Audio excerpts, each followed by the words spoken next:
اکثر پیر، سب کے میں متعلق نہیں کہتا، اکثر اپنی طرف لوگوں کو مائل کرتے ہیں، ہماری پوجا کرو، ہم سے حاجتیں مانگو، ہم تمہارے حاجت روا ہیں، ہم تمہارے مشکل کشا ہیں، ہمارے ارد گردی طواف کرتے رہو، لوگوں کو پھنسائے رکھتے ہیں، اللہ کی بارگاہ میں نہیں بھیجتے جو مشکل کشا بھی ہے، جو داتا بھی ہے، جو دیتا بھی ہے، جو مشن ہے نبیوں کا اس کی طرف نہیں بھیجتے، اپنی دکانیں چمکاتے ہیں۔ میں ان کے خلاف ہوں، اسی لیے لوگ مجھے وہابی کہتے ہیں۔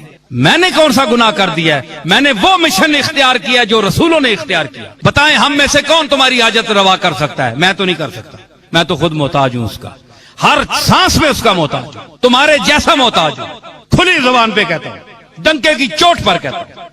جس طرح ایک مکھی محتاج ہے اللہ کی، ایک ذرہ محتاج ہے، میں اسی طرح اس کا محتاج ہوں، ضعیف ہوں، ناتواں ہوں، کمزور ہوں۔ اگر کسی میں کس بل ہے تو بتائے، جوہر دکھائے، میدان میں اترے۔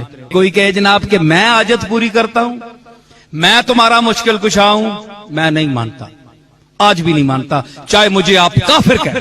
کفر کے فتوے کو قبول کروں گا، یہ بات نہیں مانوں گا۔ کیوں؟ یہ قرآن کی تعلیم کے بھی خلاف ہے، رسول اللہ کے اسوہ حسنہ کے بھی خلاف ہے، اولیاء اللہ کی تعلیمات کے بھی خلاف ہے۔